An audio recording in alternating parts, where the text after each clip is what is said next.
The rain came down in sheets that afternoon, turning the forest around Forks into a blur of gray and green. Inside the Cullen house, Alice Cullen sat perfectly still on the white leather sofa.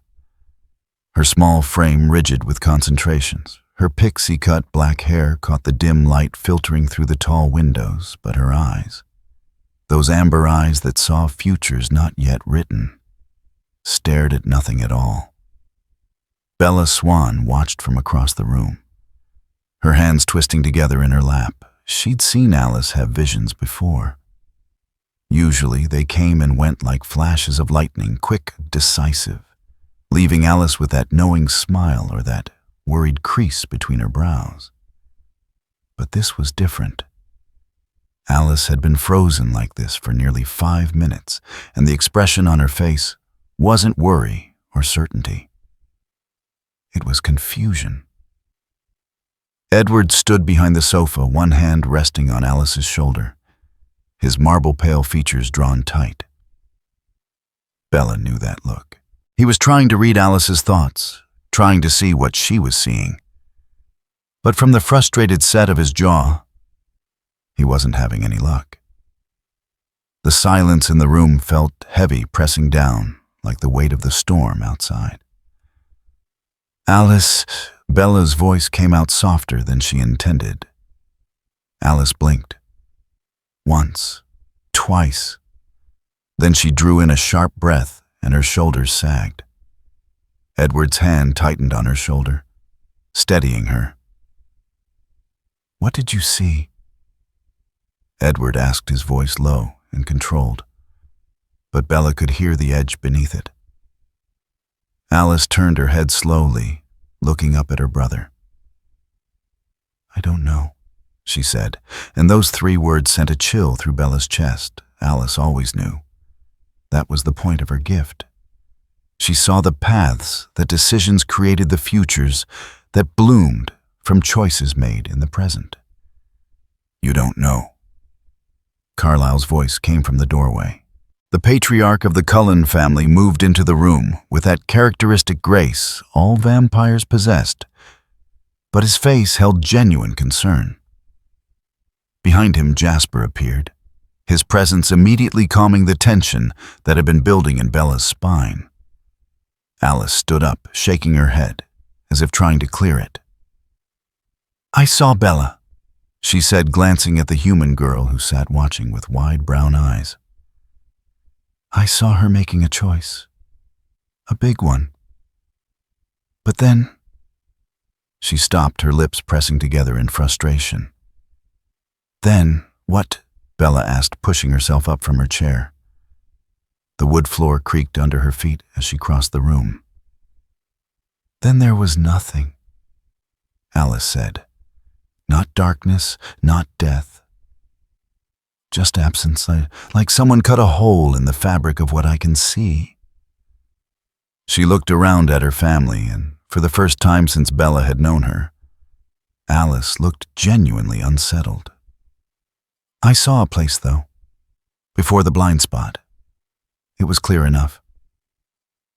"Where?" Edward demanded. "Los Angeles," Alice said. "A piano bar called Lux. Beautiful place, elegant, expensive, the kind of establishment that would make even Arrow jealous." She paused, her brow furrowing. There was music. Piano music. Someone playing something classical, but I couldn't place the piece. And then... She stopped again, her hand lifting to her temple. The absence. Carlyle finished for her. Alice nodded. Right in the center of the vision, like a person-shaped gap in reality. I could see everything around them, the bar, the lights, the other patrons. But where this person should be, there was just... She gestured helplessly. Nothing. No future. No past bleeding through. Just a void. Bella felt her heartbeat quicken. "What does that mean?" "I don't know," Alice admitted, and the words seemed to pain her. "I've had blind spots before. The wolves, obviously. I can't see them because They're not on the same path we are. And there was Renesmee before she was born. Hybrids are outside my sight. She looked at Bella with those ancient eyes that lived in a face that would never age past 19. But this is different. This isn't a shifter or a hybrid. This is something else entirely. Or someone, Jasper added quietly from his position by the door. His gift for sensing and manipulating emotions would be reading the room now, feeling the anxiety that rolled off all of them in waves. Edward began to pace his movements sharp and controlled. Why would you see Bella going to Los Angeles? Why would you see this place at all if it's just a blind spot?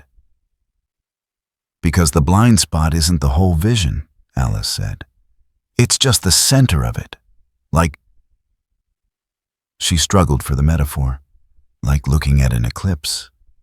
You can see the corona, the light around the edges, but the middle is dark. Whatever this person is, whatever they are, they're important. And they're connected to what's coming. What's coming? Bella asked, though part of her already knew. There was only one thing that would send Alice into a vision this deep, this troubling. Alice met her eyes, and Bella saw the answer there before she spoke it. The Volturi, Alice said. They're going to move against us again. I can see Aro making the decision. I can see Jane and Alec and the guard preparing to travel. They think they have cause this time, real cause, not just suspicion. Her voice dropped. And they're going to come within the next few weeks. The room fell silent, except for the rain hammering against the windows. Bella's mind raced. The Volturi, the ancient vampire royalty who made and enforced the laws of their kind. They'd barely survived the last encounter, and that was only because they'd gathered witnesses, because they'd proven Renesmee wasn't an immortal child. What cause could the Volturi possibly have now? As if reading her thoughts, which he probably was, Edward turned to her. They're going to claim that you know too much, Bella. That you're a liability. A human who's been involved in our world for too long without being changed. Aro will use it as an excuse to bring us all to heel, to remind the vampire world that the Volturi's authority is absolute. Carlyle moved to the window, staring out at the rain-soaked forest. We knew this might happen eventually. He said, his voice heavy with centuries of experience. Aro doesn't forget. He doesn't forgive. And most of all, he doesn't tolerate challenges to his power. So, what do we do? Bella asked, and she hated how small her voice sounded. Alice turned to her, and something flickered in those topaz eyes, something that looked almost like hope. We go to Los Angeles, she said. We find out what or who is at the center of that blind spot. That's insane, Edward said flatly. We have no idea what we're walking into. For all we know, this could be a trap. Something the Volturi arranged specifically to lure us away from our territory. The Volturi can't create blind spots in my visions, Alice countered. No vampire can. Whatever this is, it's not one of us. Which makes it even more dangerous, Edward shot back. Or more useful, Alice said quietly. The words hung in the air between them. Carlyle turned from the window. Alice, what exactly did you see? Beyond the blind spot, beyond the piano bar. What else? Alice closed her eyes, reaching back into the vision. I saw Bella talking to someone. I couldn't see who they were, the absence, but I could see her face. She looked. Alice's eyes opened, fixing on Bella. Relieved. Like someone had finally offered her a choice instead of a solution. Bella felt something twist in her chest. A choice. How long had it been since she'd felt like she had real choices? Edward wanted to protect her. Jacob wanted to save her. The Cullens wanted to transform her. The Volturi wanted to eliminate her. Everyone wanted something from her or for her, but did anyone ask what she wanted? "We should at least investigate," Jasper said, speaking up for the first time. His southern drawl was measured, thoughtful. "If the Volturi are coming, we need every advantage we can get. And if there's something in Los Angeles that Alice's gift can't penetrate, that alone makes it worth understanding." "I agree," Carlyle said after a long moment. "But we go carefully. We gather information first. No confrontations, no rash decisions." Edward looked like he wanted to argue, but Bella stepped forward before he could. "I'm going," she said, and her voice was steadier now. "If this is about me, if I'm the excuse they're using, then I need to be part of whatever we decide to do about it." Edward's expression shifted through several emotions in rapid succession. Anger, fear, frustration, and finally, resignation. "Then we all go," he said. "Together." Alice smiled, but it was a small, uncertain thing. "I'll make the arrangements. We can leave tomorrow night." She paused, looking down at her hands. "But I should warn you, the closer we get to Los Angeles, the harder it becomes to see. It's like trying to look through fog. The only thing that stays clear is the name of the place." "Lux," Carlyle repeated. "And you're certain about the location, as certain as I can be about anything right now," Alice said. The rain continued its assault on the windows as the Cullens stood in their pristine living room, each lost in their own thoughts about what awaited them in a city of angels, in a piano bar, named for light at the center of a blind spot that shouldn't exist. Bella looked around at the family that had become hers at Edward, with his protective intensity at Alice, with her fractured visions at Carlyle, with his careful wisdom at Jasper, with his tactical mind. They were walking towards something unknown, something that even Alice couldn't see clearly. The Volturi were coming, and they needed answers. But as Bella stood there, in that moment, listening to the rain and feeling the weight of too many eyes on her, she couldn't shake the memory of what Alice had said. That in the vision, Bella had looked relieved, like someone had offered her a choice. And Bella realized she would walk into 1,000 blind spots if it meant finally being the one to decide her own fate. Outside, the rain fell harder, and somewhere in Los Angeles, in a place called Lux, something that Alice Cullen couldn't see was waiting. The drive from Forks to Los Angeles took 2 nights. Edward insisted on that traveling only after sunset, when the roads were darker and there was less chance of anyone noticing the peculiar pallor of vampire skin, or the way none of them ever seemed to blink quite often enough. Bella sat in the back of Carlyle's Mercedes, wedged between Alice and Jasper, watching the landscape transform through the tinted windows. The dense forests of Washington gave way to the sprawling suburbs of Oregon, then the golden hills of California. Everything felt too bright, too open, too far from the perpetual gloom of home.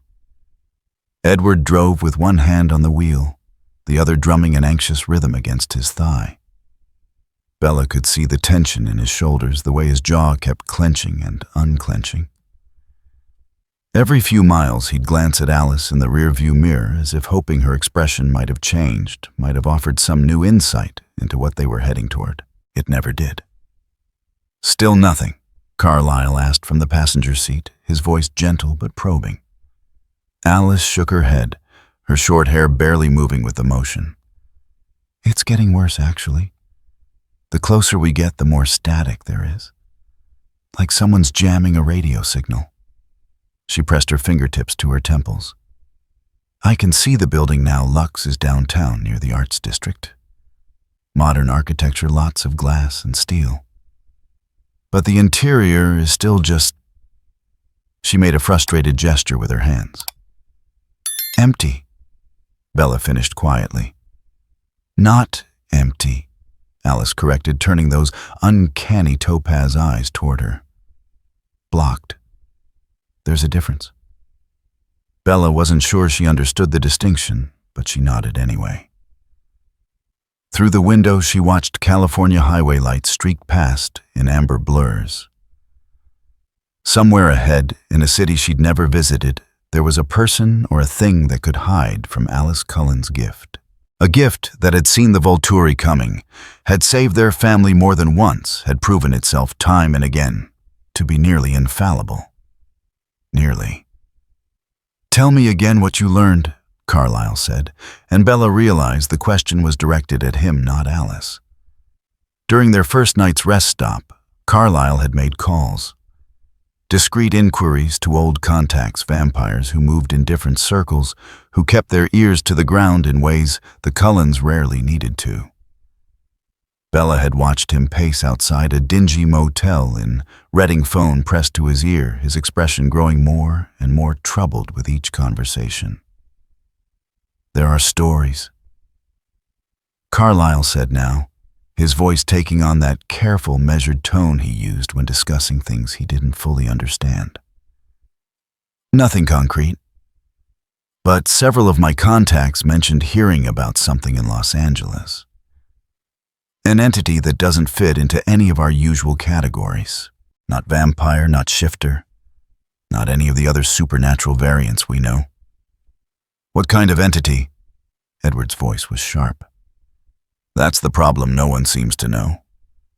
Or if they do know, they're not willing to say." Carlyle turned in his seat to look back at the others. "What I did gather is that this entity is old. Ancient, perhaps. And that it has a reputation for being..." He paused, searching for the right word. "Unpredictable." "Dangerous?" Jasper asked. His gift would be working overtime right now. Bella knew, sensing and managing the anxiety that filled the car like a living thing. "Potentially," Carlyle admitted, "but also curiously fair. One of my contacts used that exact word. Fair." "Fair how?" Bella heard herself ask. Carlyle's expression was thoughtful. She said that this entity doesn't operate according to our rules, the unspoken agreements between supernatural communities, the hierarchies and territories we all respect. But that it has its own code, its own sense of justice, perhaps. And that it's been known to intervene in conflicts when it chooses to. The word intervene sent a chill down Bella's spine that had nothing to do with the air conditioning. "So we're pinning our hopes on some mystery vigilante who might decide to help us with the Volturi." Edward's laugh was bitter. "This is insane." "You've said that already," Alice pointed out mildly. "Multiple times, actually. And yet, here we are." Edward's hands tightened on the steering wheel. "Here we are," he echoed, but he didn't sound happy about it. They drove on in silence for a while. Bella watched the digital clock on the dashboard tick toward midnight. Her human body was exhausted, 2 nights with minimal sleep. Too much bad coffee from rest stops, too many hours sitting still while her mind raced in circles. But she didn't complain. Couldn't complain. Not when everyone else was doing this for her. Because of her. "Stop that," Edward said suddenly, his eyes meeting hers in the rearview mirror. Bella blinked. "Stop what?" "Blaming yourself. I can hear you thinking it." "Right." The telepathy. Sometimes Bella forgot that her thoughts weren't entirely her own when Edward was around. "I'm not," she started, but Edward cut her off. "You are. You're sitting back there cataloging all the ways this is your fault. The human who knows too much. The liability. The excuse the Volturi needs." His voice softened slightly. "But Bella, they would have found another reason eventually. Aro doesn't need real justification. He just needs the appearance of it." "Edward's right," Carlyle said. The Volturi's issue isn't truly with you. It's with us, with any coven that might pose a challenge to their authority. You're simply the most convenient target. Bella wanted to believe them, wanted to accept that this wasn't her burden to carry alone, but the weight of it sat heavy in her chest anyway, a stone she couldn't quite dislodge. Alice's hand found hers in the darkness of the back seat, squeezing once. No words, just that simple gesture of solidarity. Bella squeezed back, grateful. The outskirts of Los Angeles appeared like a galaxy sprawling across the valley, millions of lights, orange and white and red, stretching as far as Bella could see. It was overwhelming after the isolation of Forks, the sheer scale of human life packed into one basin. She could almost feel the pulse of it, the collective heartbeat of millions. There, Alice said, pointing ahead. Take the 101 into downtown. Edward followed her directions without comment, navigating the increasingly dense traffic, even at this late hour. Los Angeles, Bella was learning, never really slept. Even past midnight, the highways were crowded with cars, the streets lined with businesses still open, people still moving through the urban maze like blood through veins.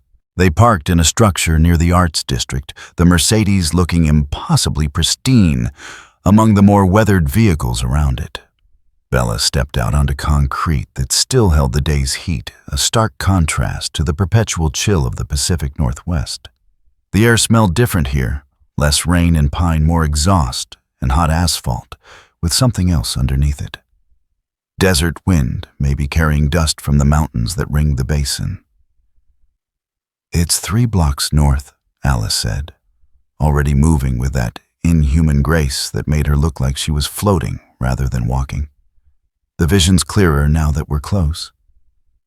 I can see the entrance. Bella hurried to keep up her human legs, no match for even Alice's casual pace. Edward appeared at her side, immediately offering his arm for support. She took it, letting him guide her through streets that were still surprisingly busy. Young people moved in clusters from bar to club, their laughter echoing off brick walls. A homeless man slept in a doorway, a shopping cart, full of belongings beside him. Music spilled from open doors, electronic beats, live bands. The murmur of dozens of conversations happening simultaneously. And then they turned a corner, and there it was. Lux. The name was spelled out in elegant script above a glass entrance backlit, so it glowed like a promise against the dark building. The structure itself was modern, all clean lines and expensive materials. But there was something timeless about it too. As if it had always been here, would always be here, regardless of whatever else changed around it. Through the glass, Bella could see warm lighting, the gleam of polished wood, the suggestion of a crowd inside. She could hear piano music, something classical and melancholic that seemed to weave through the other sounds of the street. This is it, Alice breathed. She'd stopped walking, standing perfectly still on the sidewalk, her head tilted like she was listening to something only she could hear. The blind spot is inside. Edward tensed beside Bella. I still think this is a mistake. Noted, Carlyle said, moving toward the entrance. But we're here now. We might as well see this through. The door opened smoothly under his hand, and suddenly they were inside, and the world changed. The interior of Lux was stunning. High ceilings with exposed beams, a long bar of dark wood that reflected the amber glow of carefully placed lighting. Leather booths lined one wall, small tables scattered throughout the space. And at the far end, on a raised platform, a grand piano sat like a throne, its black surface gleaming. Someone was playing it. Bella could see a figure there, hands moving across the keys with fluid precision, but she couldn't make out details. The lighting was too carefully managed, creating pockets of shadow among the illumination. Welcome to Lux. The voice came from their right, and they all turned. A man stood there holding a tablet, the manager Bella assumed given his professional attire. He was smiling, but there was something assessing in his gaze as it moved across their group. "We don't have a reservation," Carlyle said smoothly, his doctor's charm already working. "Is there room for 5? The manager's smile didn't waver. "For you, I'm sure we can find something." He gestured toward a booth near the piano. "If you'll follow me." They did, weaving through the space. Bella became aware of other patrons, watching them, curious glances, interested looks. The Cullens had that effect on people. Too beautiful, too graceful, too perfect to be entirely real. She saw more than one woman's gaze linger on Edward, more than one man's eyes track Alice's movement. But nobody looked at the piano player, or rather people looked. But their gazes seemed to slide away, as if their minds couldn't quite process what they were seeing. The booth was circular, intimate with a clear view of the piano. They slid into it, Carlyle first, then Alice, then Bella, with Edward and Jasper bracketing them on either end. A waitress appeared almost immediately, taking drink orders with practiced efficiency. Bella asked for water, knowing she was the only one who'd actually consume anything. And then for a moment, there was just the music. It was beautiful, haunting. The kind of melody that seemed to reach inside your chest and rearrange something fundamental. Bella found herself leaning forward, trying to see the pianist more clearly, but the shadows persisted. She could make out the shape of a man, the movement of his hands, but his face remained frustratingly obscured. "Edward," Alice whispered urgently. "Can you—" "No," Edward said, and there was something almost frightened in his voice. "There's nothing." Complete silence. Bella turned to look at him. His face had gone even paler than usual, if that was possible, and his eyes were fixed on the piano with an intensity that bordered on panic. "What do you mean, nothing?" Carlyle asked quietly. "I mean, there's no one there," Edward said. "According to my gift, that piano bench is empty. But I can see someone sitting on it. I can hear them playing. But when I reach out with my mind—" He stopped, his jaw clenching. "It's like Alice's blind spot, but worse. At least Alice saw an absence. I'm seeing something that my gift insists doesn't exist." The piano music shifted, moving into something even more complex, and Bella felt goosebumps rise on her arms despite the warmth of the room. "He knows we're here," Alice said suddenly. "He knows what we are. And he's—" She paused, her expression confused. "He's amused." "How can you possibly know that?" Edward demanded. "I don't know," Alice admitted, "but I'm certain of it anyway." The final notes of the piece faded into silence, and the room erupted in polite applause. The pianist stood, and for just a moment as he turned, the lighting shifted, and Bella finally saw him clearly. He was beautiful. Not in the way vampires were beautiful, cold, hard, perfect like sculptures. This was different. Warmer somehow, despite the sharp angles of his face and the dangerous curve of his smile. Dark hair, dark eyes, wearing a suit that probably cost more than Bella's truck. He looked like money and power, and secrets all wrapped up in an elegant package. He looked at their booth, and even from across the room, Bella felt the weight of that gaze. And then he smiled, not the polite smile he'd been giving the other patrons, but something else. Something knowing, and slightly mocking, and entirely too aware. He started walking toward them. "Oh, no," Edward breathed beside her. "Steady," Carlyle said softly, his hand moving to rest on the table, a calming gesture for all of them. The man reached their booth and stopped studying them with open curiosity. This close, Bella could see the fine details, the expensive watch on his wrist, the perfect cut of his suit, the way his eyes seemed to hold depths that shouldn't be possible in human eyes. Except he wasn't human. Bella knew that with sudden, absolute certainty. Whatever he was human didn't even begin to cover it. "Well," the man said, and his accent was British cultured with undertones of something much older. "This is unexpected. Vampires in my establishment. And not just any vampires, the Cullens themselves, if I'm not mistaken." His smile widened.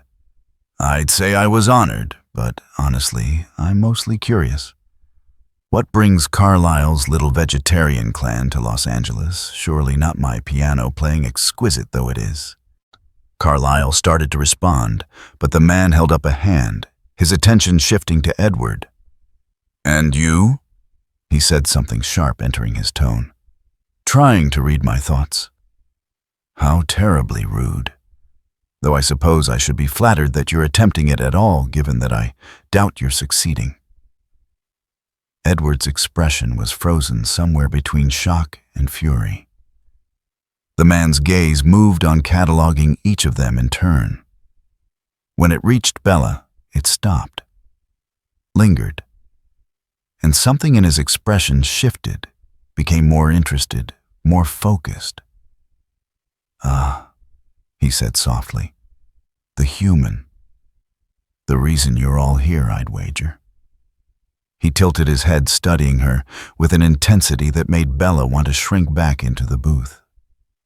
But she didn't.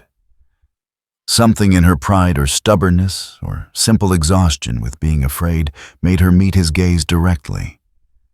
His eyebrows rose slightly as if she'd surprised him. "I'm Lucifer," he said, the introduction casual, as if the name didn't carry the weight of millennia.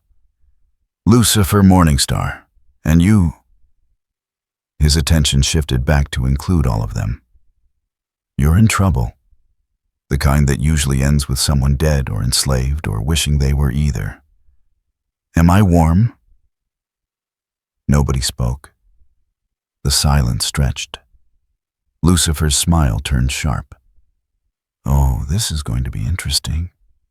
He slid into the booth beside Alice, who shifted to make room with a slightly dazed expression and gestured to the waitress for a drink. "So," he said, leaning back against the leather with complete ease, as if he'd been sitting with them all along. "Tell me about the Volturi and why you think I'm going to help you survive them." Bella's heart hammered in her chest. Beside her, Edward's hand found hers under the table, gripping tight enough to hurt. And in that moment, sitting in a piano bar in Los Angeles, surrounded by strangers and danger, and a being who called himself Lucifer, Bella realized that Alice's vision had been right about one thing. Whatever happened next, it would be her choice. Nobody else's. Hers. The question hung in the air between them like smoke. Bella watched Lucifer take a sip from the glass the waitress had delivered, something amber and expensive looking, and wait. He didn't seem impatient, just curious the way a scientist might observe a specimen under glass. Carlisle spoke first, his voice steady despite the tension radiating from Edward beside him.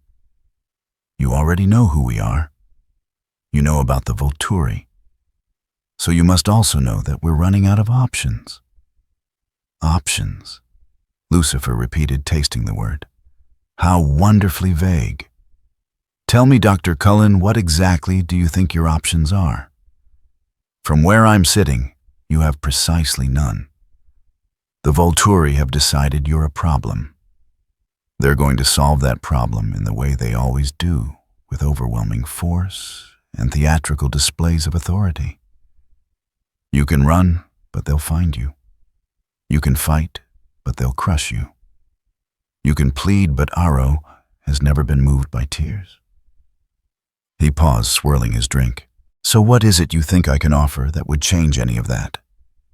Bella felt Edward's hand tighten on hers.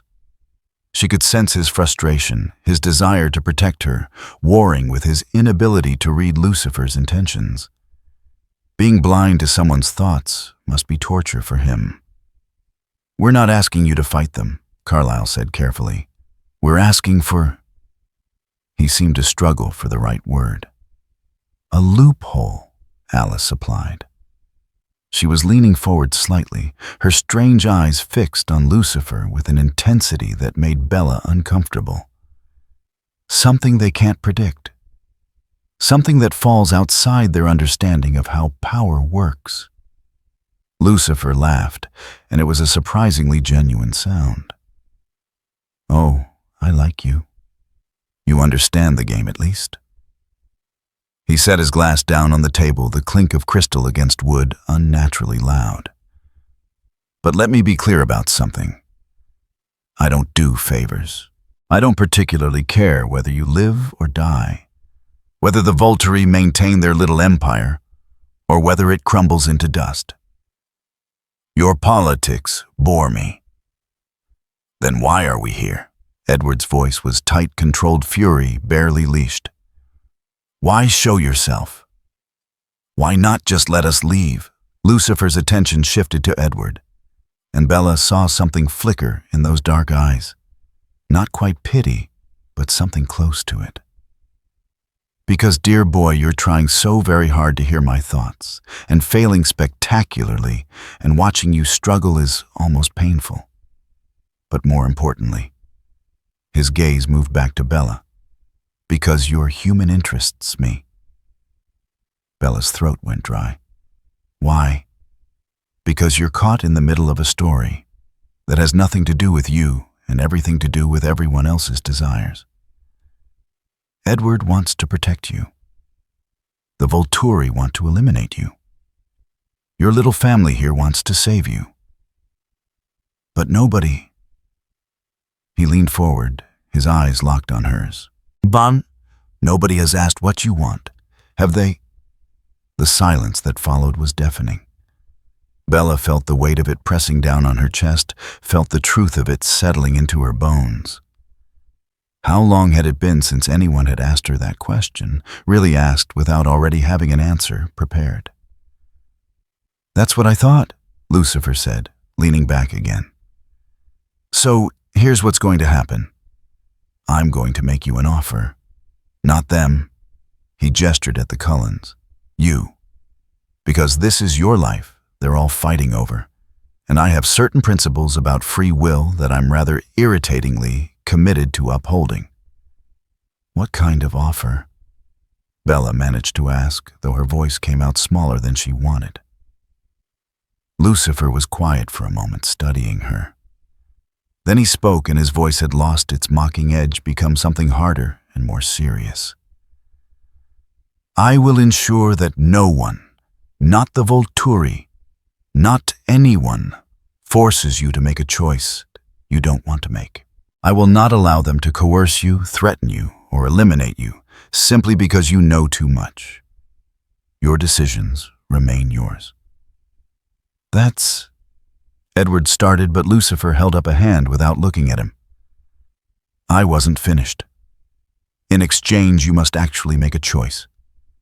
No hiding behind others.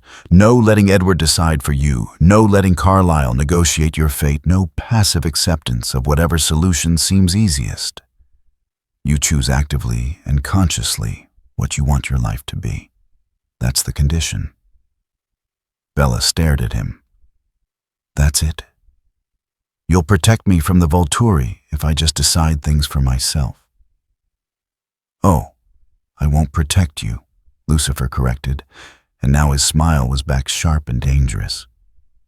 I'll ensure your right to choose is protected. There's a difference.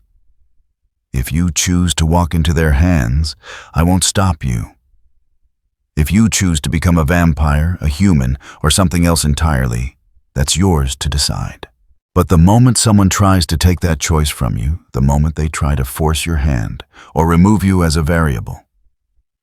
He paused, and for just a second, Bella saw something ancient and terrible flicker behind his eyes. They'll find that I take a very dim view of that sort of thing. Why? Carlyle asked quietly. Why do you care about her free will specifically? Lucifer turned to look at him, and his expression was unreadable. Because I once had someone try to take mine, and I burned down everything rather than let that stand. He picked up his drink again.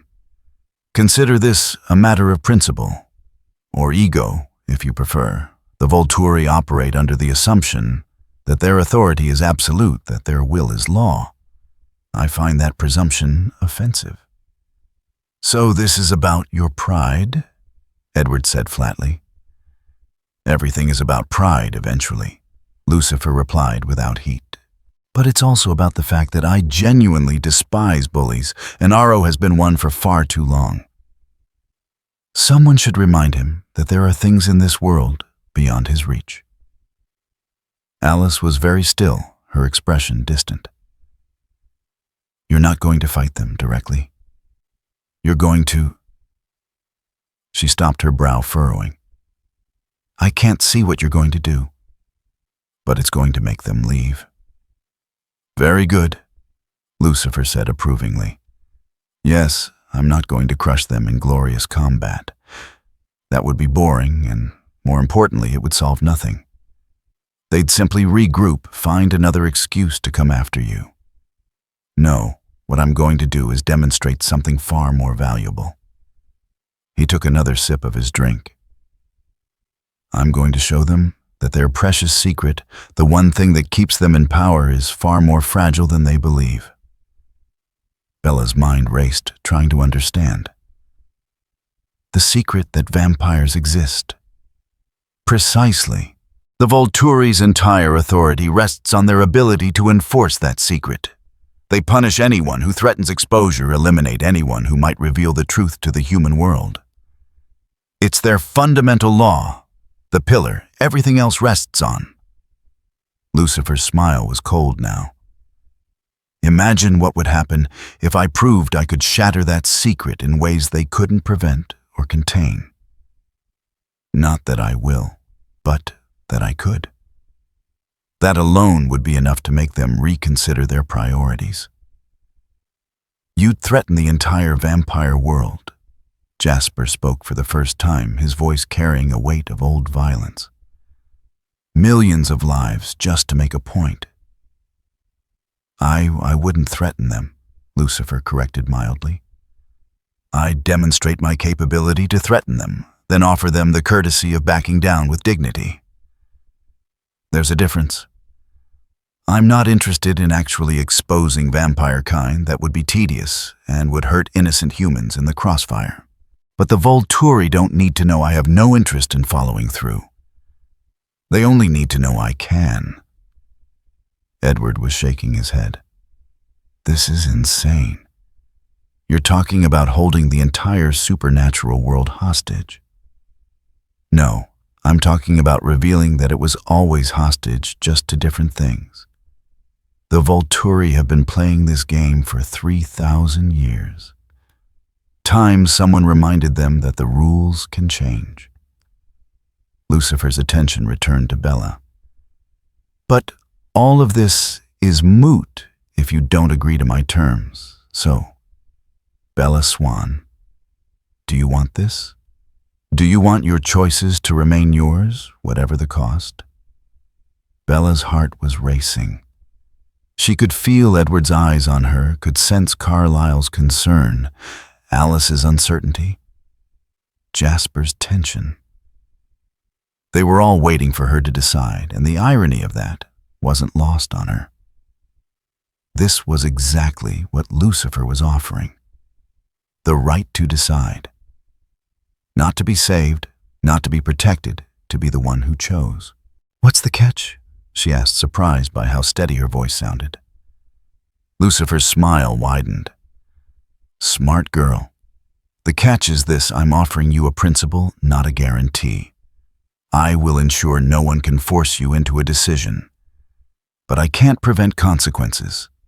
If you choose to stay human, and the Volturi find a way to hurt you that doesn't technically violate the terms of our agreement, that's on you. If you choose transformation and hate what you become, I won't undo it. Your choices are yours, but so are their outcomes. "And what do you get from this?" Bella pressed. "Satisfaction," Lucifer said simply. "The pleasure of watching Arrow's face when he realizes there are still things beyond his control. And perhaps—" He paused, something almost wistful crossing his features. "Perhaps a reminder that free will still means something in this world. That people can still choose even when every power around them demands otherwise." Bella looked at Edward, saw the fear and frustration warring in his expression. Looked at Carlyle, who was watching her with that gentle, concerned gaze. At Alice, whose eyes held something that might have been hope. At Jasper, standing guard like he always did. They loved her. She knew that. They wanted her safe. But Lucifer was right about one thing: they'd all been so busy trying to protect her that nobody had stopped to ask what she actually wanted. "I agree," Bella said, and the words felt like stepping off a cliff. "I agree to your terms." Lucifer studied her for a long moment, and something in his expression softened, just slightly. "Then we have a contract. My word is binding, Bella Swan. No one will take your choice from you. Not while I have a say in the matter." "And the self-nerf?" Alice asked suddenly. Lucifer raised an eyebrow. "Pardon. You can't just intervene the way you normally would." Alice said, her words coming faster now. "I still can't see you clearly, but I can see the edges of things. If you used your full capability, you'd tear apart the fabric of their world. So you're limiting yourself, binding your own power somehow." Lucifer's smile turned approving. "You really are quite good at this. Yes, I've placed certain constraints on myself. Call it playing by house rules. I could unmake the Volturi with a thought, but that would be—" He searched for the word. "Excessive, inelegant. And it would defeat the purpose. This way, I'm working within the bounds of your reality, just with a bit more flexibility than they're used to." "How generous of you," Edward muttered. "It is actually," Lucifer replied, no heat in his voice. "I'm choosing to play a game I could flip over. That's more courtesy than most would offer." Carlyle leaned forward. "When will they come?" "Soon," Lucifer said. "Aro is already making arrangements. 2 weeks, perhaps 3. He'll bring Jane. Certainly she's his favorite blunt instrument. Probably Alec as well, and a handful of the guard. He'll make it look official, like a trial. But the verdict is already decided in his mind." "And you'll be there?" Bella asked. "I'll be where I need to be," Lucifer said. "But understand this, I'm not your champion. I'm not fighting your battles for you. I'm simply ensuring that when the moment comes, you have the space to make your own choice about how this ends. What you choose in that moment is entirely up to you." He stood brushing imaginary dust from his immaculate suit. "You should go. Get your affairs in order. Say your goodbyes if you're the dramatic type. And Bella—" He looked down at her. "Think about what you really want. Not what Edward wants, not what's safest, not what everyone else expects. What you want. Because when the time comes, that's the only question that will matter." Then he was walking away, moving back toward the piano with that same easy grace, leaving them sitting in stunned silence. "Did that actually just happen?" Bella heard herself ask. "I think so," Alice said softly, "though I'm still not entirely sure what that was." Edward's hand was still gripping Bella's almost painfully tight. "We need to leave. Now." They left Lux in a daze, stepping back out into the Los Angeles night. The air felt different now, charged with something Bella couldn't name. Behind them, she could hear piano music starting again, that same melancholic melody, threading through the darkness. The drive back to Forks was quieter than the drive down. Edward barely spoke, his jaw set in that familiar stubborn line. Carlyle kept glancing at Bella in the rearview mirror, concern written clearly on his face. Alice stared out the window, her expression distant, chasing visions that wouldn't quite solidify. Only Jasper seemed almost calm, though when Bella caught his eye, he gave her a small nod. Understanding, maybe, or approval. They were 50 miles outside of Forks when Alice gasped, her entire body going rigid. "What is it?" Edward demanded, swerving the car slightly.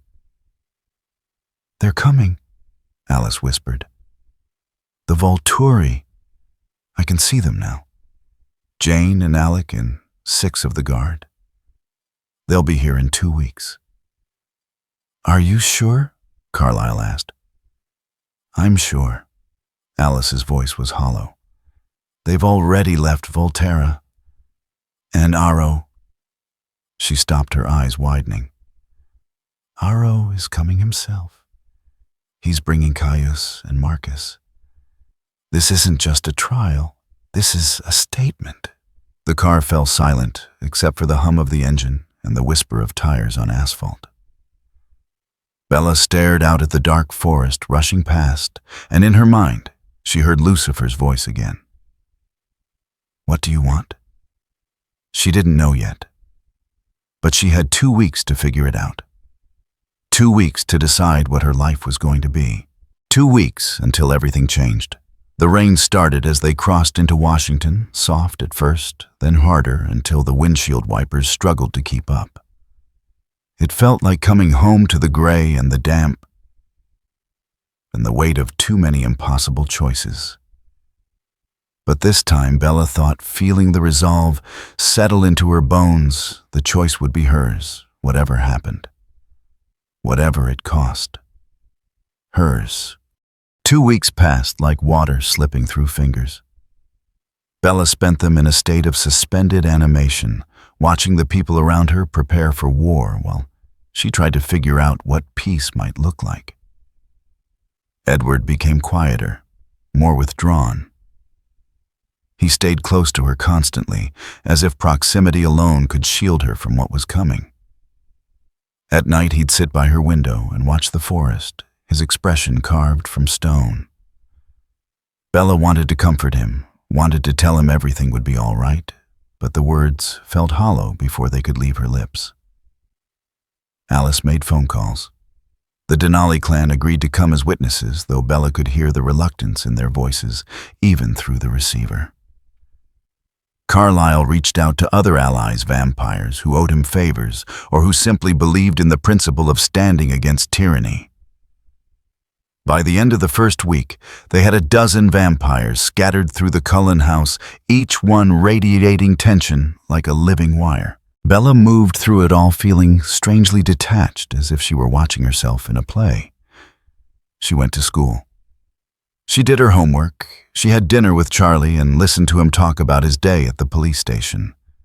Normal life continuing on autopilot, while the supernatural world prepared to collide around her. At night, alone in her room, she thought about Lucifer's question. "What do you want?" The answer should have been simple. She loved Edward. She wanted to be with him forever. Becoming a vampire was the logical choice, the one that solved most of their problems. And yet something in her hesitated. Not because she didn't love Edward, but because she wasn't sure if choosing him meant she was choosing for herself, or simply accepting the path everyone else had already laid out for her. On the 13th day, Alice came to her room just after sunset. Her face was drawn, the perpetual energy that usually animated her movements, strangely absent. "They're here," Alice said quietly. "They'll arrive at the clearing tomorrow at dusk. Aro sent word through the Denali. He wants to make this official." Bella's hands were shaking. She pressed them flat against her thighs. How many? All three of them. Aro, Caius Marcus, Jane and Alec, Felix and Dimitri. 4 others from the guard. Alice sat down on the bed beside her. It's the largest delegation they've sent outside Volterra in decades. Because of me, Bella said. Because they're afraid, Alice corrected. Not of you, of what you represent, a crack in their authority, a precedent they can't allow to stand. They sat in silence for a moment, listening to the wind move through the trees outside. Alice, Bella said finally, can you see anything about tomorrow? Alice's expression was pained. Fragments. I can see us gathering. I can see the Volturi arriving. But then, she stopped. Then it's like looking through broken glass. Everything splinters. There are too many decision points, too many variables. And at the center of it all, the blind spot, Bella finished. Him, Alice agreed. Lucifer.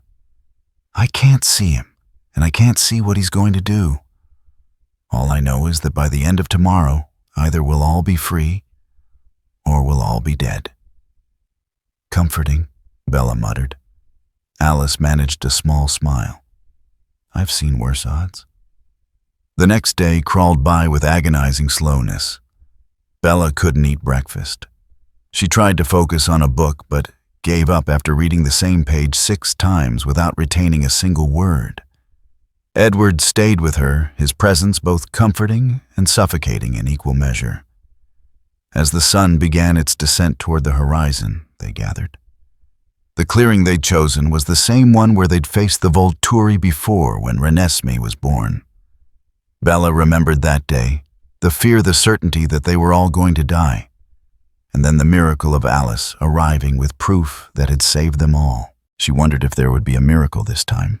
The Cullens stood in a loose formation with their allies spread out behind them in a show of numbers, if not strength. Bella recognized some of the faces, Tanya and Kate from Denali Garrett, with his revolutionary spirit Benjamin, with his gift for elemental manipulation. Others were strangers vampires who'd come because Carlyle asked, or because they believed in the principle of the thing. Edward stood on Bella's right, Carlyle on her left. Alice was just behind her, and Bella could feel the smaller vampire's tension like electricity in the air. And then, as the last rays of sunlight faded from the sky, they came. The Volturi moved through the forest like shadows made solid. They didn't rush, didn't announce themselves with drama. They simply appeared stepping from between the trees with the casual confidence of beings who'd never had to question their supremacy. Aro led them, his face serene beneath his dark hood. He was smaller than Bella remembered, almost delicate. But there was nothing fragile about the intelligence in his milky eyes. Behind him came Caius, radiating barely controlled violence, and Marcus, who looked like he'd rather be anywhere else. Jane and Alec flanked them, twins in matching crimson robes. Jane's face was beautiful and terrible, like a porcelain doll given life and malice. Alec was calmer, but somehow that made him more frightening. The guards spread out in a practiced formation, Felix with his massive frame, Dimitri with his tracker's focus, and 4 others whose names Bella didn't know, but whose dangers she could feel like a physical presence. Aro stopped 20 feet from where the Cullens stood. His gaze swept across them, cataloging, assessing. When it reached Bella, it lingered. Carlyle, Aro said, and his voice was warm, almost fond. My old friend. It pains me that we must meet under these circumstances. The circumstances are of your making, Aro, Carlyle replied evenly. Are they? Aro tilted his head. I was under the impression that your coven had exposed our world to a human. That young Bella here knows far too much, has been involved in our affairs far too long without being transformed. Surely you understand that we cannot allow such flagrant violations of our most fundamental law. She's known for years, Edward said, his voice tight. And in all that time, she's told no one. She's kept your precious secret. For now, Caius interjected, his voice dripping contempt. But how long before she lets something slip? How long before her father, her friends, her schoolmates begin to suspect? And what then, do we wait until the damage is irreversible? The girl must be destroyed, Jane said softly. And there was something eager in her tone that made Bella's skin crawl. Or transformed. Those are the only acceptable outcomes. Bella felt Edward tense beside her, felt Carlyle's warning hand on her shoulder. She took a breath, steadying herself. What if I choose transformation? She heard herself ask. If I agree to become a vampire, would that satisfy you? Aro's expression brightened. Oh, it would certainly help, dear child. Though I confess, after so long watching the situation develop, I'm not entirely certain transformation alone would be sufficient. You've been a liability for too long. Examples must be made. So this was never about giving us a choice, Alice said, stepping forward. You came here to make a point. We came here to enforce the law, Caius said flatly. No, said a new voice, cutting through the tension like a blade. You came here to remind everyone who holds power there's a difference. Everyone turned. Lucifer stood at the edge of the clearing, hands in the pockets of his impeccable suit, looking for all the world like he'd just stepped out of a boardroom rather than materialized in the middle of a forest. The dying light caught in his eyes, turning them into something that wasn't quite human. Aro went very still. And you are unimportant, Lucifer said, moving forward with that easy grace Bella remembered from Lux. At least unimportant to your little power play. But I do have an interest in ensuring that young Bella's choice remains her own. I'm funny that way. Jane's gaze snapped to him, and Bella saw the moment the young vampire decided to act. There was no warning, no build-up. 1 second Jane was standing beside Aro. The next, her gift was unleashing. Edward screamed. The sound tore through the clearing, raw and agonized. He collapsed to his knees, his hands clutching his head, his entire body convulsing. Bella lunged toward him, but Carlyle held her back. That's what happens, Jane said conversationally, her attention now on Lucifer. To those who interfere with the Volturi's business. Would you like to experience it yourself? Lucifer looked at Edward with something that might have been pity, then back at Jane. Is that your best trick, causing pain? Jane's smile widened. She focused, and Bella could see the concentration in her face, the absolute certainty that her gift would work. Nothing happened. Lucifer stood perfectly still, completely unaffected. He tilted his head slightly, studying Jane like she was a curious insect. That usually works, doesn't it? Jane's expression shifted from confidence to confusion to fury in the space of a heartbeat. She pushed harder, and Bella could see the strain in her face, the disbelief that her gift, her reliable, terrible gift, wasn't functioning. Alec, Aro said quietly. The male twin stepped forward, and Bella remembered what his power did. Where Jane caused pain, Alec brought numbness, a sensory deprivation so complete that his victims became helpless, cut off from sight and sound and feeling. The dark mist that was Alec's gift rolled across the clearing like fog enveloping Lucifer in moments. Interesting. Lucifer's voice came from within the darkness, completely unbothered. I can see why you'd find this useful. It's quite thorough. There was a pause.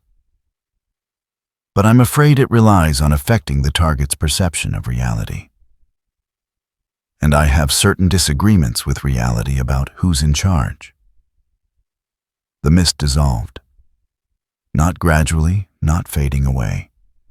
It simply ceased to exist, as if reality itself had decided Alex's power was no longer welcome. Alex stumbled backward, his face showing the first real emotion Bella had ever seen from him, shock. Aro's expression had lost its warmth. "What are you?" "Disappointed in you mostly," Lucifer replied. He walked forward, and somehow the distance between him and the Volturi seemed to shrink faster than his steps should have carried him. "See, I had this idea that perhaps you'd be reasonable. That when confronted with something beyond your understanding, you'd choose wisdom over pride. But you sent the children to hurt people first, because that's what you always do. You lead with pain, with fear, with the assumption that your will cannot be challenged." "Our authority," Caius started, "is a fiction?" Lucifer interrupted, his voice still calm but carrying an edge now. "A useful fiction, I grant you. One that's kept your world stable for millennia, but still a fiction sustained by everyone agreeing to believe it." He stopped a few feet from Aro. "Would you like to see how fragile that fiction is?" "Is this a threat?" Aro asked, and for the first time, there was something careful in his tone. "It's a demonstration," Lucifer corrected. "I'm going to prove something to you just for a moment. 3 seconds, no more. And then you're going to make a choice about whether you really want to continue this confrontation." He held out his hand, palm up, inviting. Aro looked at it for a long moment. Bella knew what he was thinking. Aro's gift required physical contact, the ability to read every thought and memory with a touch. It was his greatest weapon, the tool that made him nearly impossible to deceive. "Afraid?" Lucifer asked mildly. Aro's pride won over his caution. He reached out and grasped Lucifer's hand. For 1 second, nothing happened. Then Aro's eyes went, caught his entire body going rigid. His mouth opened in a soundless cry, and Bella saw his free hand clutch at his chest, as if trying to hold something inside that was threatening to tear its way out. Marcus moved toward him, but Caius held him back, his expression wary. 3 seconds as promised, and Lucifer let go. Aro stumbled backward, and Felix caught him before he could fall. The ancient vampire was gasping, his composure completely shattered. His hands were shaking. "What?" Caius started, but Aro held up a trembling hand, silencing him. Aro's voice came out hoarse. "That's not possible. Nothing can be." He stopped, swallowed, tried again. "What I saw was real," Lucifer said. "Every bit of it. Now, let me show you all something even more interesting." He turned and walked toward the edge of the clearing, where the tree line met the open space. There, partially hidden in the shadows, Bella saw a figure. A hiker, she realized. A human who must have wandered too close, drawn by voices or curiosity. The man stood frozen, his eyes wide, seeing a clearing full of people who moved wrong, whose faces caught the moonlight in ways that exposed their inhumanity. "Your secret?" Lucifer said conversationally, addressing the Volturi without looking at them. "The foundation of your power. This human can see you now, can see what you are. In about 30 seconds, he's going to start screaming. In a minute, he'll run. And then what? You kill him, fine. But his phone," Lucifer gestured, and Bella saw the device in the man's hand raised, recording, "has already uploaded 30 seconds of footage to a cloud server. His girlfriend will see it. His friends will see it. And from there..." "Stop this," Aro said, and there was something close to panic in his voice. "Please." "Oh, I'm not doing anything," Lucifer said. This is simply what would happen if someone decided your secret wasn't worth keeping. If someone decided that your authority, your laws, your entire structures should be exposed to the humans you've spent 3,000 years hiding from. He snapped his fingers.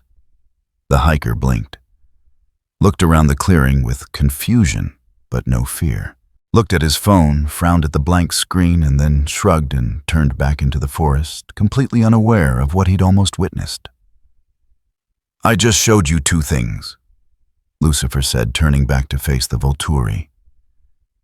His expression was calm, almost pleasant, but there was steel beneath it. "First, that your gifts don't work on me. Second, that I can crack your secret whenever I choose. Not with violence, not with confrontation. Just by deciding that the rules you've built your empire on no longer apply." The clearing was utterly silent. "So, here's the situation," Lucifer continued. "Young Bella has 2 weeks to make a decision about her future. Transformation, remaining human, or something else entirely, that's her choice to make. Not yours, not mine, hers. If she chooses transformation, you'll accept it and leave. If she chooses to remain human, you'll accept that too, because trying to eliminate her would constitute forcing her choice, and I've promised to prevent that." "You can't." Caius started, his voice shaking with rage. "I demonstrably can," Lucifer said. "And if you doubt that, I invite you to try me. Send Jane again. Send all your guard at once. It won't matter. But more importantly," his voice dropped, became something colder, "if you try to circumvent this agreement, if you try to hurt Bella or her family in ways that technically don't violate the letter of what I've said, I will consider that a violation of the spirit. And I will respond by doing exactly what I just demonstrated I'm capable of. I will expose your world methodically and thoroughly in ways you cannot prevent or contain." "Now this is blackmail," Marcus said quietly, speaking for the first time. "No," Lucifer corrected. "Blackmail implies I want something from you. I don't. I simply want you to leave these people alone and let the girl make her own choice. That's not blackmail. That's basic decency, which I realize is a foreign concept to you."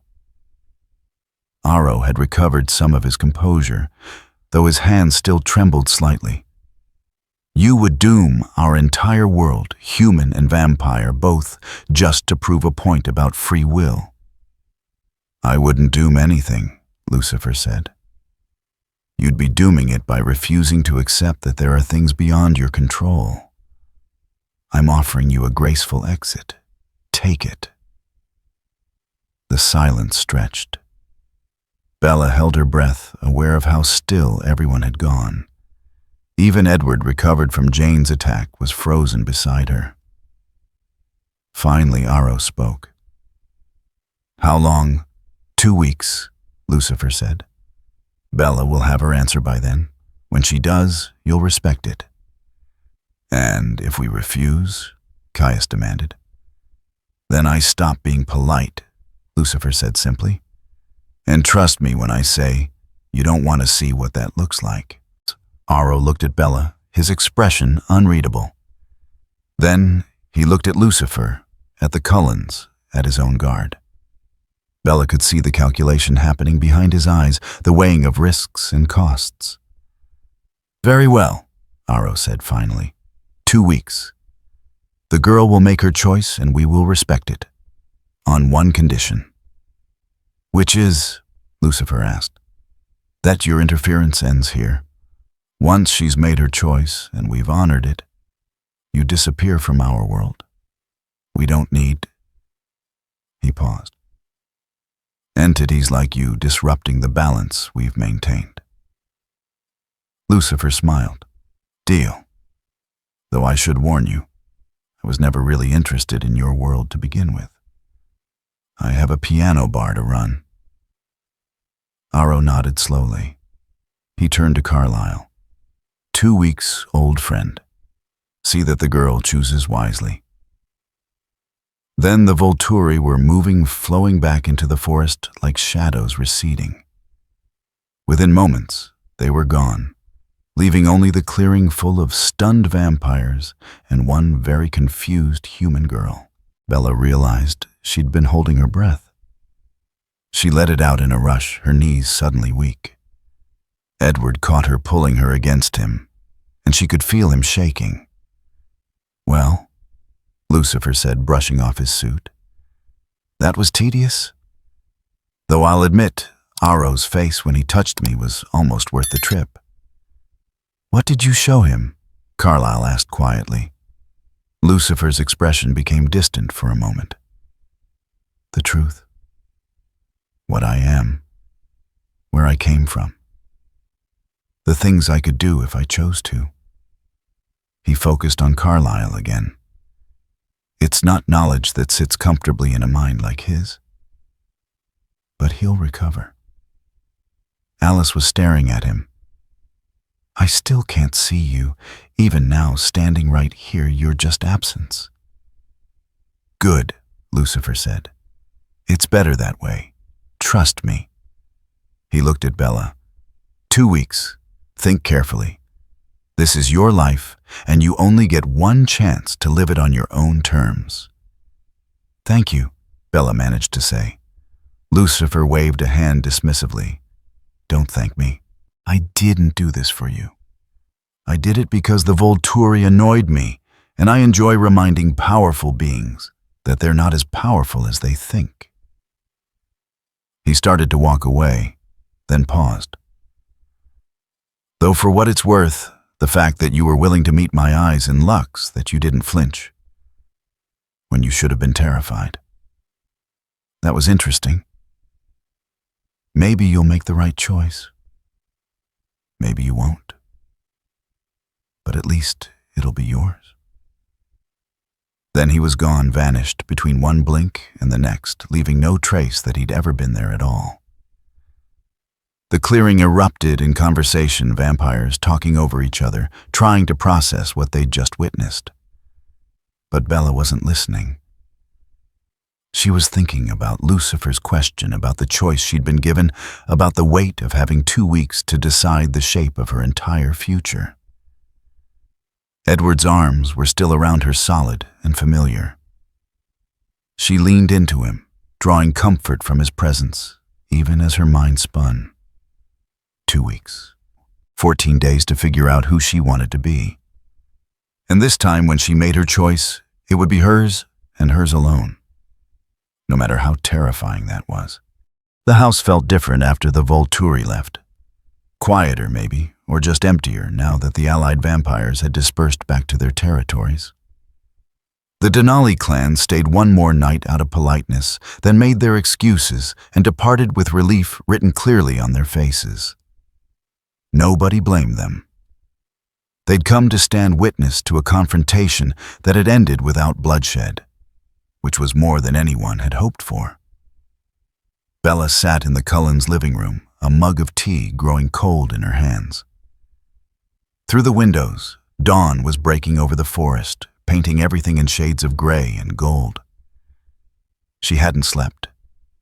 Couldn't sleep, not with the weight of the decision pressing down on her chest like a physical thing. 2 weeks. Lucifer had bought her 2 weeks to make a choice that would define the rest of her existence. The problem was, she still didn't know what she wanted. Edward sat across from her, motionless in that way only vampires could manage. He'd been there all night, watching her think, not speaking unless she spoke first. The respect for her space felt almost painful, a constant reminder that everyone was waiting for her to decide. You should rest, Edward said finally, his voice careful. You're exhausted. I can't, Bella said. Every time I close my eyes, I just keep thinking in circles. Then talk to me. Edward leaned forward, his elbows on his knees. Tell me what you're thinking. Please. Bella set the tea down on the side table. The words felt stuck in her throat, barbed and difficult. "I love you," she said. "You know that, right?" Something flickered across Edward's face, fear quickly masked. But I don't know if wanting to be with you forever is the same as wanting to be a vampire forever." She looked down at her hands, at the flush of color in her skin, the way her pulse moved visibly at her wrists. "When I agreed to transformation, before I thought I was choosing you, choosing us, but now..." She stopped, struggling for words. "Now I'm not sure if I was choosing anything at all, or just accepting what everyone expected." Edward was quiet for a long moment.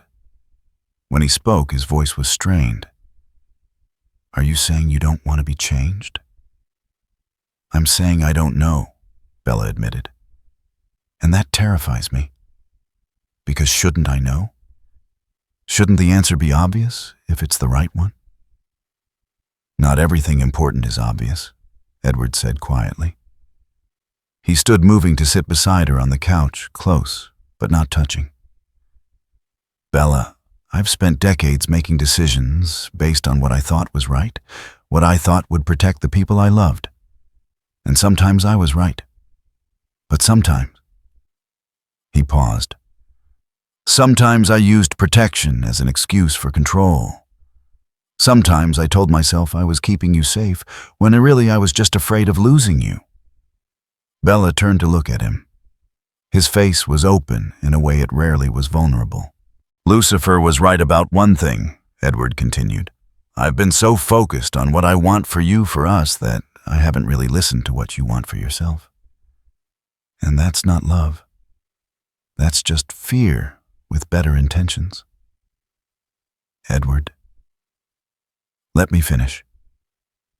He took her hand gently, his cool skin against hers. "Whatever you decide, I'll accept it. If you choose to remain human, I'll find a way to make that work. If you choose transformation, I'll be there every step of the way. And if you need more time to figure it out, then we'll take that time. But I won't pressure you. Not anymore." Bella felt tears prick at her eyes. "What if I make the wrong choice?" "Then you'll live with it and grow from it and make different choices later," Edward said. "That's what being alive means, isn't it? Making choices, living with the consequences, and choosing again." The door opened, and Alice appeared carrying a tray with fresh tea. She set it down on the coffee table with a small smile. "Carlyle wanted me to tell you that we have a guest." Bella blinked. "Who?" "See for yourself." Lucifer was standing in the doorway, looking as impeccable as ever, despite the early hour. He surveyed the room with mild interest, then focused on Bella.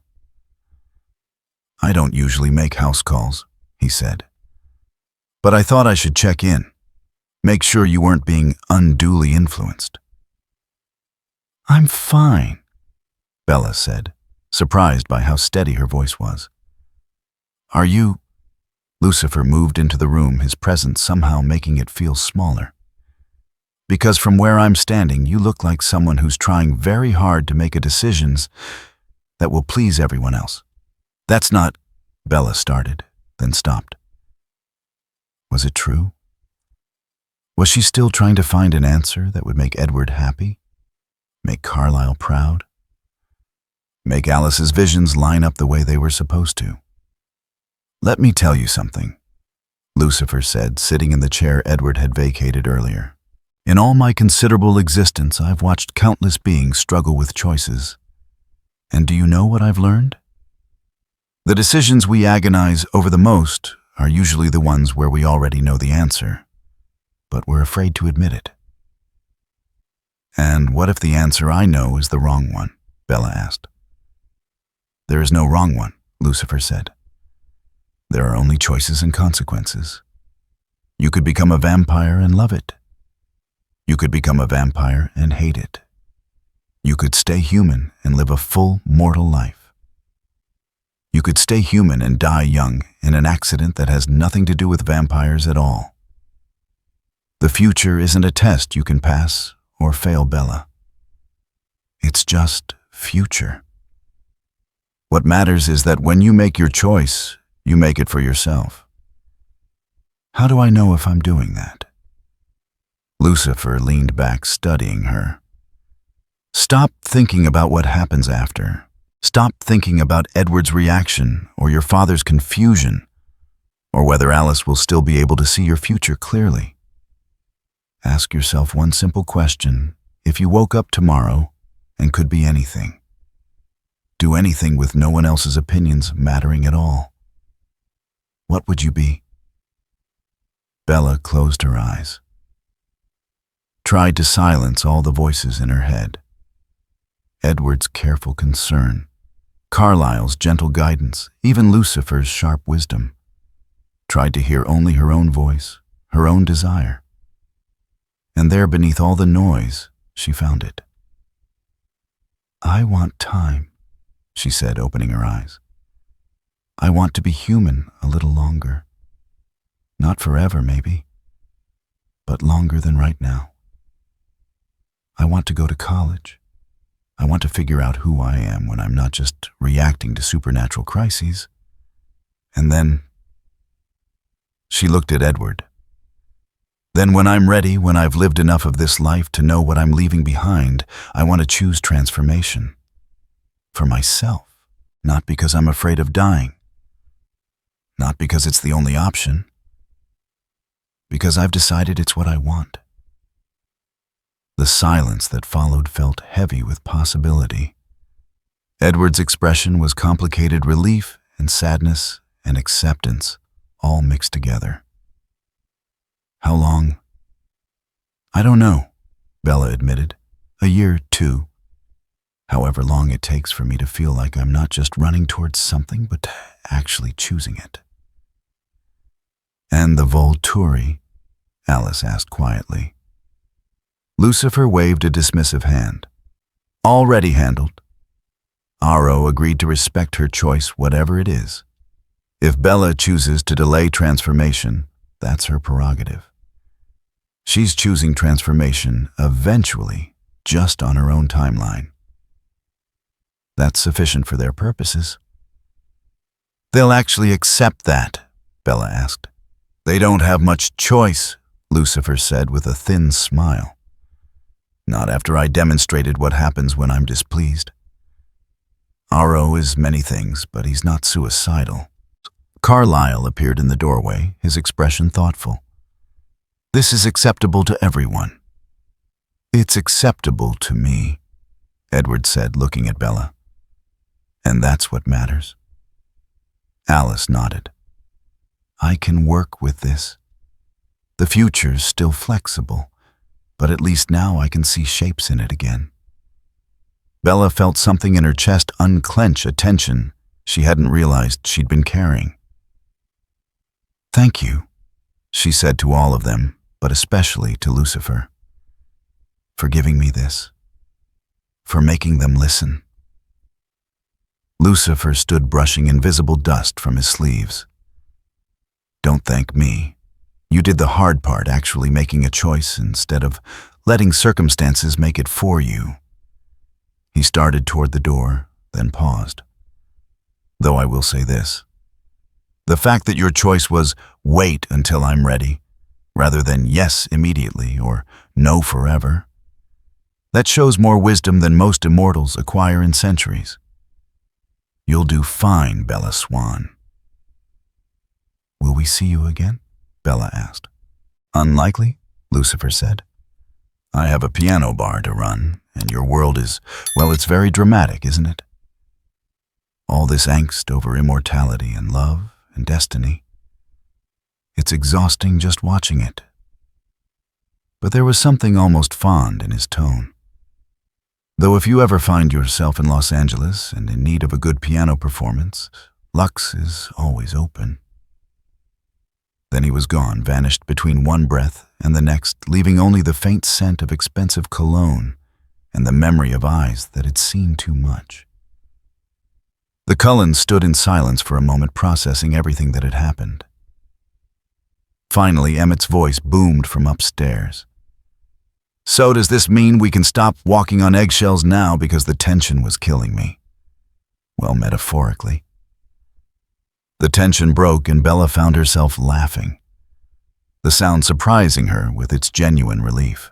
Edward pulled her against him, and she went willingly, letting herself be held while the weight of her decision settled into something that felt less like burden and more like possibility. Outside, the sun continued its rise over Forks, burning away the morning mist.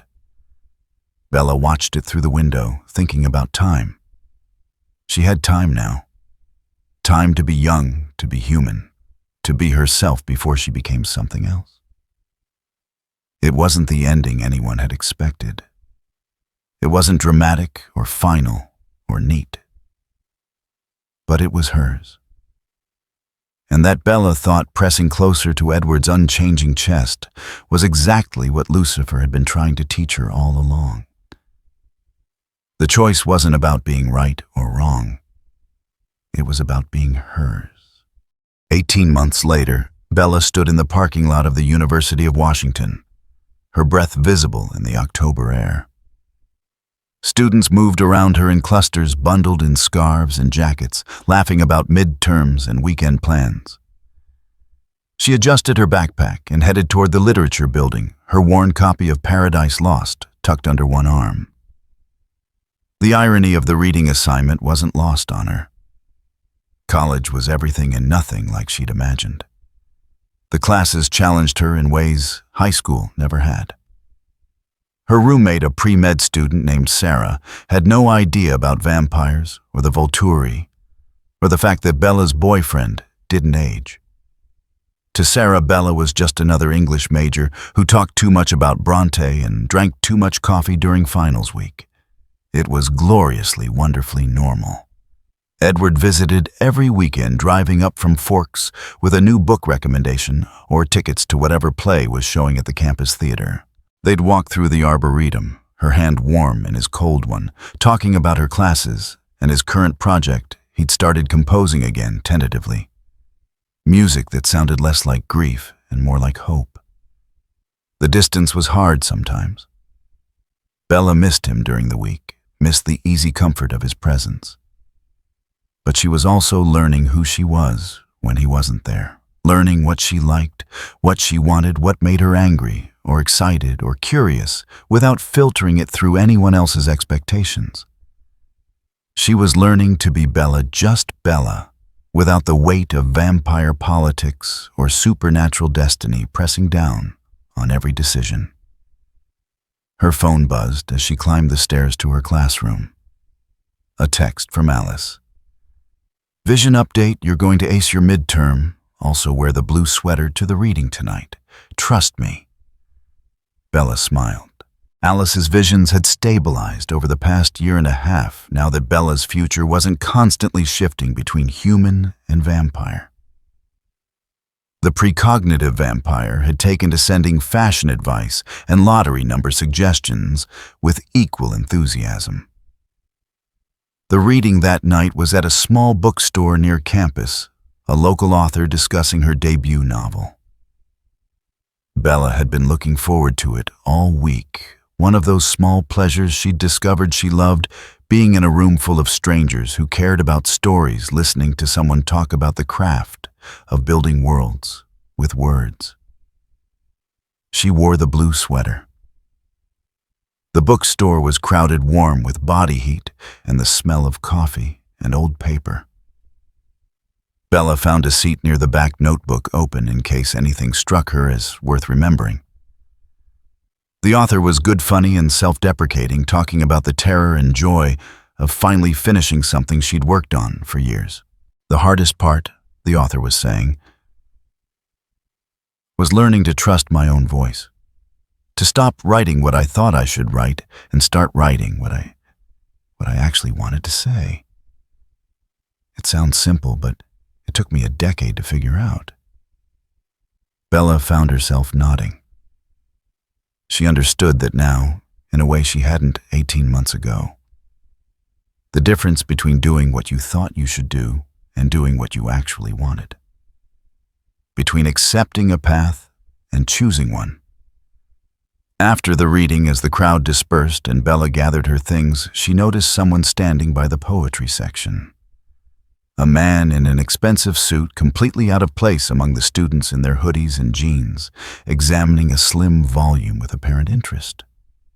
Her heart skipped. Lucifer looked up, meeting her gaze across the bookstore. He smiled that same knowing expression she remembered from Lux and gestured for her to approach. "Bella Swan," he said as she drew near. "Still human, I see. Still making choices." "What are you doing here?" she asked, keeping her voice low. "Book shopping, obviously." He held up the volume, a collection of Blake's work. "Though I'll admit I was curious. Wanted to see how you were doing with the gift of time I helped provide." Bella leaned against the bookshelf. "I'm good. Really good, actually. College is—" She struggled for the word. "It's mine, you know, not Edward's world, or the Cullens' world, or anything to do with vampires. Just mine." "And you're still planning to eventually join that other world," Lucifer said. It wasn't a question. "Eventually," Bella confirmed. "When I'm ready. When I've lived enough of this life to know what I'm choosing to leave behind." She paused. "Thank you, by the way. I don't think I ever said that properly. For giving me this time, for making them listen." Lucifer waved a dismissive hand. "You did the hard part. I just provided the leverage." He studied her, and something in his expression softened slightly. "You look different. More settled. Less like you're constantly bracing for impact." Bella considered that. "I feel different. Like I finally figured out that my life doesn't have to be about picking between impossible options. It can just be about living. Making small choices every day that add up to something." "That's unusually wise for someone so young," Lucifer said. "I had a good teacher," Bella replied with a small smile. They stood in comfortable silence for a moment, surrounded by books and the murmur of remaining customers. "The Volturi haven't bothered you?" Lucifer asked finally. "No. Carlyle says Aro sends occasional inquiries, just checking in. Making sure I'm still planning to transform eventually. But they've kept their distance." She met his gaze. "Because you scared them." "I demonstrated reality to them," Lucifer corrected. "There's a difference. But yes, they're unlikely to trouble you again. Aro may be proud, but he's not stupid. He knows the cost of pushing me would be considerably higher than the benefit of enforcing their law on one human girl. One human girl who's not even breaking their law anymore," Bella pointed out. "Since I've agreed to eventual transformation." "Precisely." Lucifer tucked the Blake under his arm. "So, are you happy, Bella Swan?" The question caught her off guard. She thought about it seriously, examining the past 18 months like she might examine a photograph.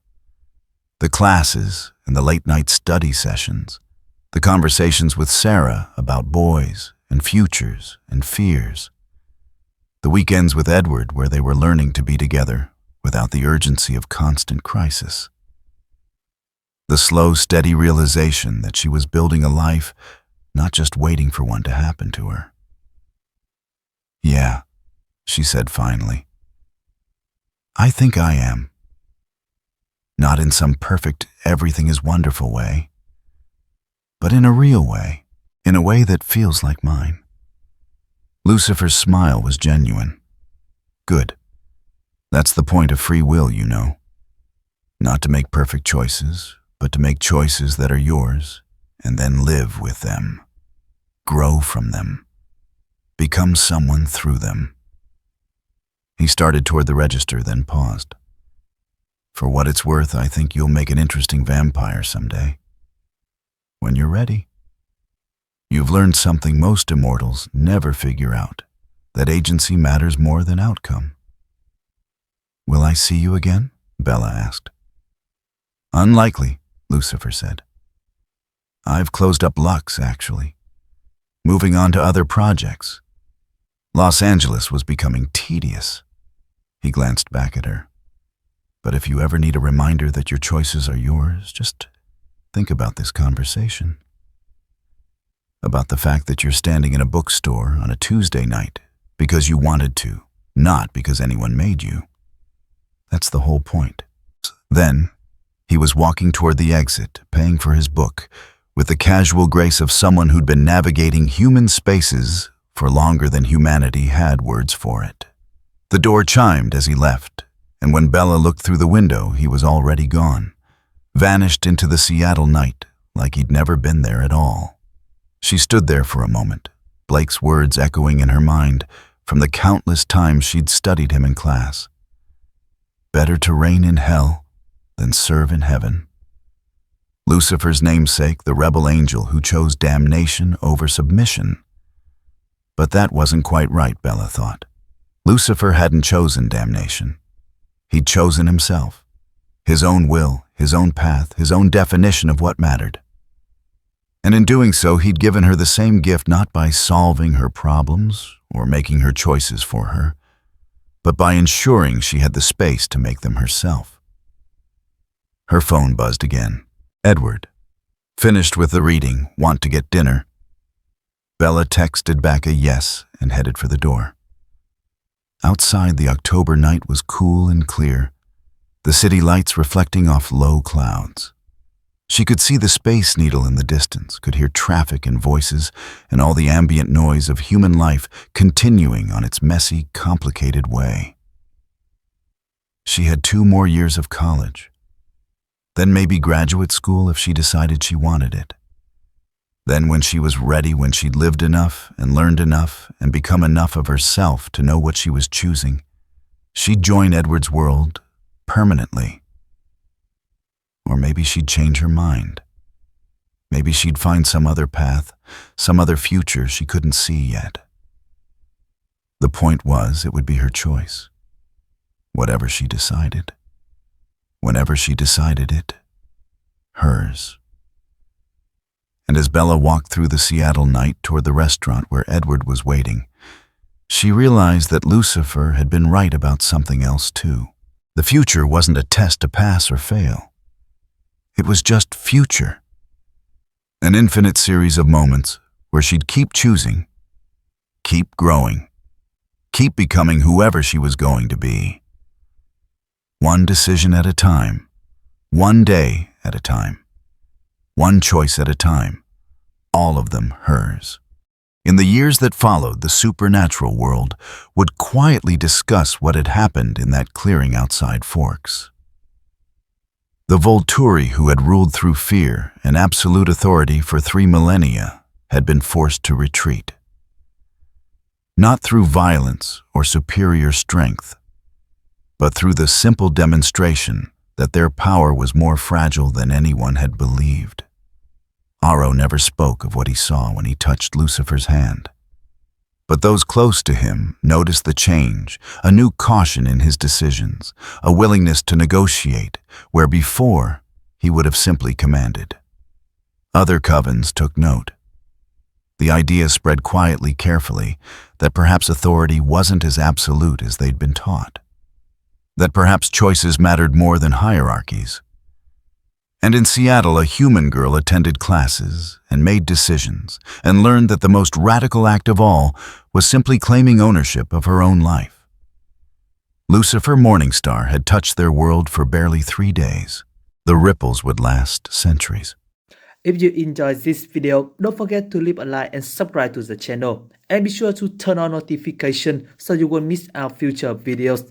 Thank you for watching and we will see you next time.